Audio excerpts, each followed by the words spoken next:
Hi friends, Ayyanar துணை சீரியலில் இன்றைக்கி நாளைக்கான எபிசோடு பார்க்கலாம். புதுசாக பார்க்குறவங்களா இருந்தால் சப்ஸ்கிரைப் பண்ணிக்கோங்க. லைக் ஹைப்பு கொடுத்து விடுங்க. வாங்க வீடியோக்குள்ளே போகலாம். நேற்றுக்கு எபிசோடு எதில் முடிச்சிருப்பாங்கன்றது பார்த்தீங்கன்னா, சோழனும் நிலாவும் ரூமில் உட்காந்து பேசிகிட்டு இருப்பாங்க. எதுக்குங்க நீங்கள் அண்ணங்கிட்ட வந்து அப்படி ரூடாக பேசிட்டு வந்தீங்க? அவர் எதனா நினச்சிக்க போகிறாருங்க. ஏங்க நீங்கள் அப்படிலாம் பேசிட்டு வந்தீங்க அப்படின்னு சொல்லிட்டு நிலா கேட்டதுக்கு, அவர் எதுவும் நினச்சிக்க மாட்டார். நிலா, நீ ஏன் அதே மாதிரி பண்ணிட்டு இருக்கிற? எப்போ பார்த்தாலும் அண்ணா வந்து யாராவது எதனா கொஞ்சம் பாவமாக கேட்டாங்கன்னு வச்சுக்கேன், ஃப்ரீயாக போய் பண்ணி கொடுத்துட்டு வருவார். அவர் வந்து எதையுமே கேட்க மாட்டார். லூஸ் மாதிரி அவர் எல்லாருமே ஏமாற்றுவாங்க, தெரியுமா உனக்கு? அதனால் நீ வந்து அதை பற்றிலாம் யோசிக்காத. நம்ம கொஞ்சம் ஸ்ட்ரிக்டாக இருந்தால் தான் அவர் வந்து அங்கே கேட்பார், இல்லைன்னா கேட்க மாட்டார். அவனுங்க நம்மள இவர் அண்ணனை ஏமாற்றிடுவாங்க. அதனால் ஒன்றும் தப்பு இல்லை, நீ அதை வந்து யோசிக்காத அப்படின்னு சொல்லிட்டு நீ போய் படு அப்படின்னு சொல்லிட்டு சொல்லுவார் அவர். இவங்களும் போய் படுத்துக்குவாங்க. நைட்டு இவங்க வெளியில் தூங்கும்போது வந்து பார்த்திங்கன்னா, எல்லாருமே வந்து இப்போ இது ஃபோன் பார்க்கலான்னு சொல்லிட்டு பல்லவன் ஃபோன் எடுப்பான். பாண்டியன் வந்து திட்டுவார், ஏன்டா எப்போ பார்த்தாலும் சும்மா ஃபோனே பார்த்துட்டுருப்பியா? உன்னை டிவி பார்க்குற இல்லைன்னா ஃபோனை பார்க்குறன்ற, கண்ணு கெட்டு போயிட போதுடா, ஒழுங்காக படுத்துன்னு தூங்குடா அப்படின்ற மாதிரி வந்து சொன்னதுக்கு, தூக்கம் வர மாட்டேங்குது, அதனால தான் நான் ஃபோனை பார்க்க போகிறேன் அப்படின்னு சொல்லிட்டு சொன்னார். நீ என்ன பார்க்குற அப்படின்னு சொல்லி கேட்டதுக்கு, நம்ம அன்றைக்கி பார்த்தோமே அந்த விட்ட சீரீஸு இப்போ தான் பார்க்க போகிறேன் நான், பேலன்ஸ் அப்படின்னு சொல்லிட்டு சொன்னதுக்கு, சரி அப்போ நானும் வந்து பார்க்குறேன், இப்போ தான் என்ன கண்ணு போயிடும் அப்படின்னு சொல்லிட்டு சொன்னேன், இப்போ நீயே வந்து பார்க்குறேன்னு சொன்னதுக்கு, அது என்ன உனக்கு எப்படி பழக்கமாச்சு அதே மாதிரி தான் எனக்கும் பழக்கமாச்சு அப்படின்னு சொல்லிட்டு இவங்க 2 பேரும் பார்ப்பாங்க.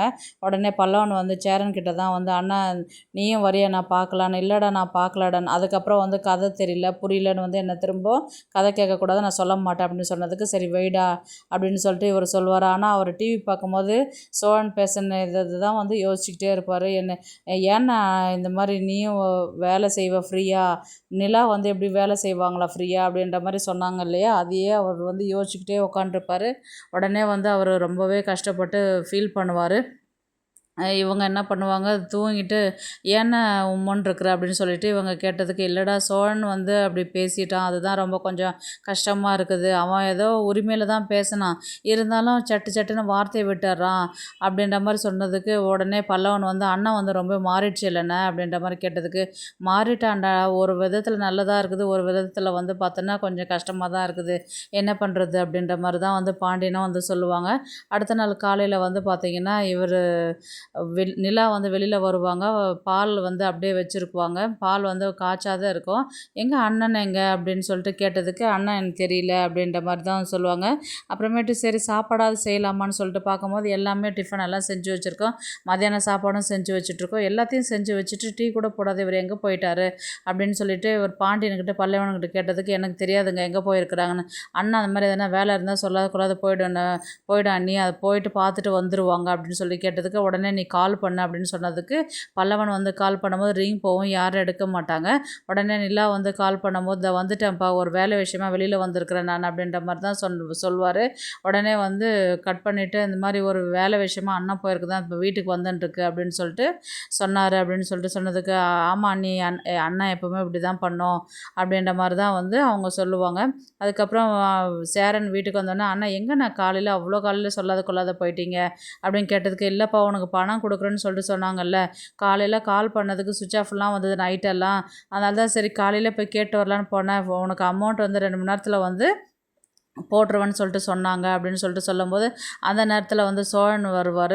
என்னண்ணா ஒரு ஆன்லைனில் ட்ரான்ஸ்ஃபர் பண்ணுறதுக்கு எதுக்கு 2 மணி நேரம் ஆகுது, நீ கரெக்டாக கேட்டியாண்ணே, இல்லைனா அந்த ஆள் நம்பர் கொடுத்து விட நான் கால் பண்ணி கேட்குறேன் நான் அப்படின்னு சொல்லிட்டு சொன்னதுக்கு, இவர் வந்து சோழன் இது சேரன் வந்து எனக்கு டைம் ஆயிடுச்சுன்னு சொல்லிட்டு அவர் வேலைக்கு கிளம்பிடுவார்.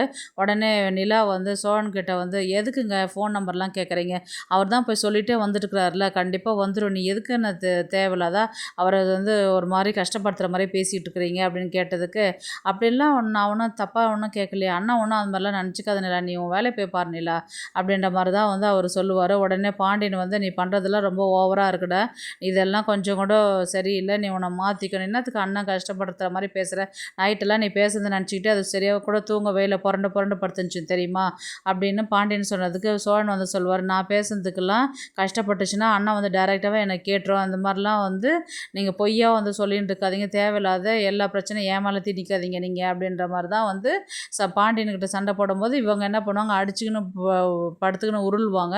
உடனே பல்லவன் வந்து அந்த சண்டையை விலக்கி விடுறதுக்கு போவார். இப்போ இதே வேலையே போச்சு உங்களுக்கு அப்படின்னு சொல்லிட்டு நிலா வந்து சொல்லும் போது இவங்க என்ன பண்ணிவிடுவாங்க, 2 பேருமே அவங்கவுங்க வேலைக்கு கிளம்பி போயிடுவாங்க. உடனே பல்லவன் வந்து நிலா கிட்ட சொன்ன, யாராலடா சண்டை அப்படின்ற மாதிரி நிலா கேட்டதுக்கு, சோழனால தான் பிரச்சனை அப்படின்ற பாண்டியன் அண்ணன் சும்மா தான் நின்றுட்டு இருந்துச்சு, சோழன் அண்ணன் தான் தேவையில்லாத பிரச்சனை இழுத்துச்சு சண்டை போட்டாங்கன்னு.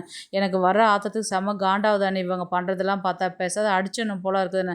போடா நீயும் போயிட்டு அந்த கூட்டத்தோட கூட்டவன் நீயும் படுத்துன்னு பெறலுடா, நானே அவங்க 2 பேரையும் மனுஷனாக மாற்றணும்னு பார்த்துட்டு இருக்கிறேன், நீ என்னடானா அவங்களோட போய் சண்டை போடுறேன்ட்டு போகிற வேலை பாடுறா அப்படின்ற மாதிரி தான் வந்து நிலா வந்து சொல்லி விடுவாங்க. இவங்க என்ன பண்ணுவாங்க, ஆஃபீஸுக்கு தான் போவாங்க.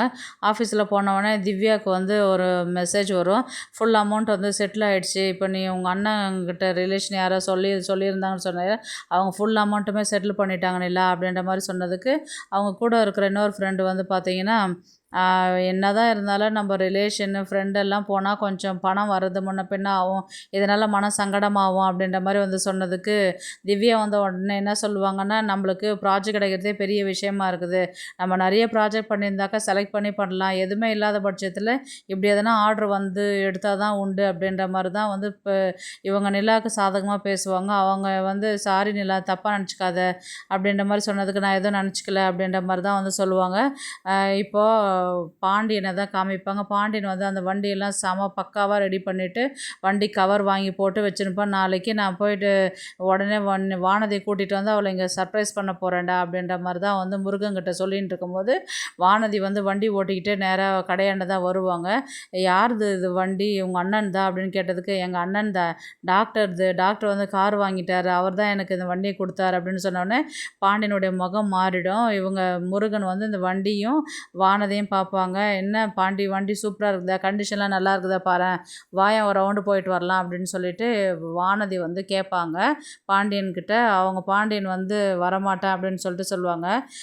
இவங்க முருகன் வந்து உடனே வார்த்தை விட்டுருவார், உனக்காக தான் இங்கே வண்டி அப்படின்னு சொல்லிட்டு சொல்லும் போது இவர் பாண்டியன் வந்து வாய் மூடுடா அப்படின்ற மாதிரி தான் சொல்லிவிட்டு, நான் அந்த வண்டி ரிப்பேர் பண்ண சொன்னல, நீ போய் அதை பண்ண வேண்டியதானே, ஏன் இங்கே இருக்கிற நீ அப்படின்ற மாதிரி தான் வந்து இவர் பாண்டியன் வந்து முருகனை வந்து திட்டுவார். அவரும் எதுவும் சொல்லாத போயிடுவார். வா பாண்டிக்கு இதில் ஒரு ரவுண்ட்ஸ் போகலான்னு சொல்லி கேட்டதுக்கு, நான் வரமாட்டேன் அப்படின்னு சொல்லிட்டு சொல்லுவார். சரி எனக்கு டைம் ஆகிடுச்சு ஹாஸ்பிட்டலுக்கு, நான் கிளம்புறேன் நான் கிளினிக் அப்படின்னு சொல்லிட்டு இவங்க வண்டி எடுத்துகிட்டு கிளம்பி போயிடுவாங்க.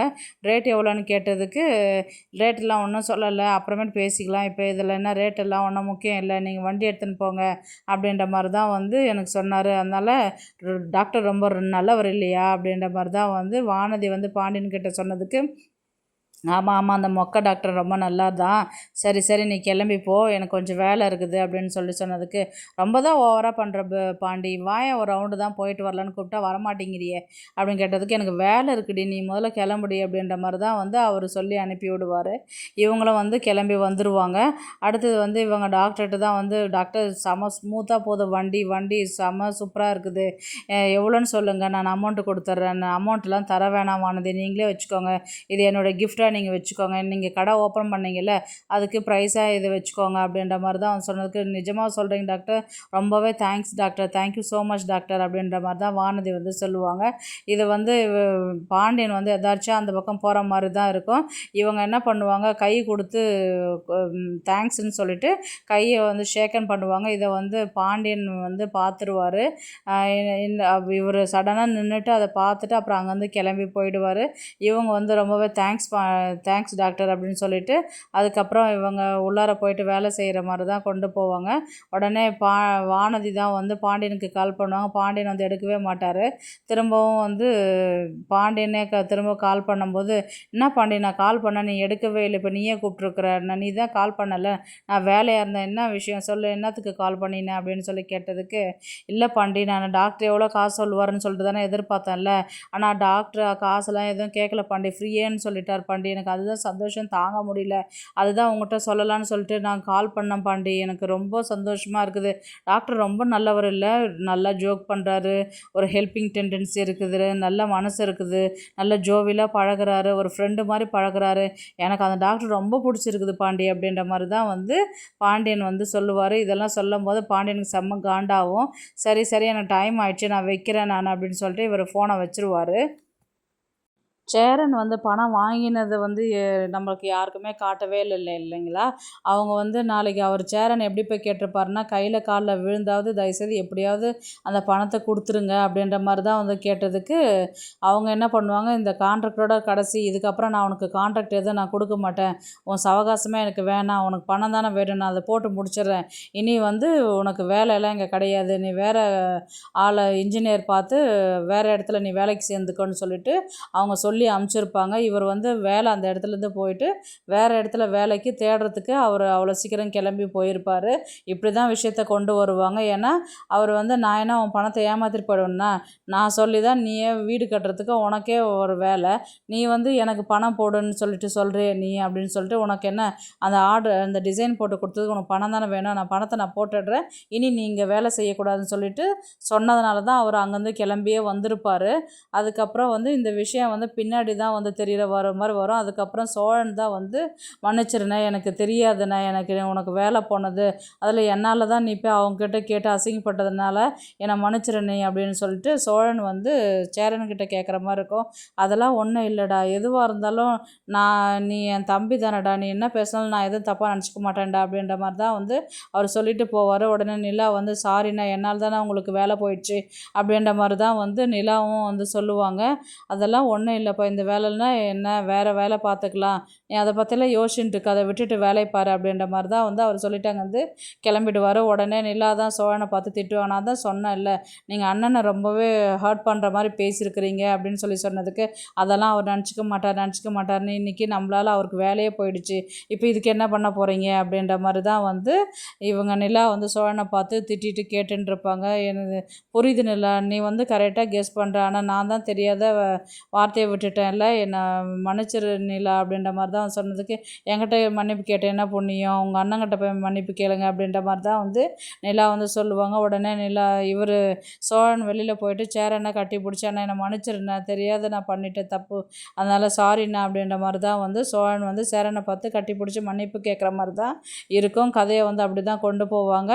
அதுக்கப்புறம் வந்து சேரனுக்கு வந்து கால் வரும் சந்தா கிட்டேருந்து, இந்த மாதிரி எனக்கு நிச்சயம் வந்து ரெடியெல்லாம் பண்ணிவிட்டு வேகமாக கல்யாணம் ஏற்பாடு பண்ணுறாங்க, இது அனீஷ் என்கிட்ட எதுவுமே சொல்லவே இல்லை, அவரே வந்து உங்களுக்கு எதுவுமே தெரியக்கூடாதுன்னு அவர் மறைச்சி இது பண்ணிட்டு இருக்கிறாரு, எனக்கு ரொம்பவும் பயமாக இருக்குது, நாளைக்கு கல்யாணம் வச்சுருக்குறாங்க, எப்படியாவது வந்து என்னை காப்பாற்றுங்க அப்படின்ற மாதிரி தான் வந்து சேரனுக்கு கால் பண்ணி சந்தா முடிக்கிற மாதிரி தான் இருக்கும். பார்க்கலாம் கதையை வந்து எப்படி எடுத்துகிட்டு போகிறாங்கன்றது. இந்த வீடியோ உங்களுக்கு பிடிச்சிருந்தா ப்ளீஸ் லைக் பண்ணுங்கள், ஷேர் பண்ணுங்கள், சப்ஸ்கிரைப் பண்ணுங்கள். தேங்க்ஸ் ஃபார் வாட்சிங்.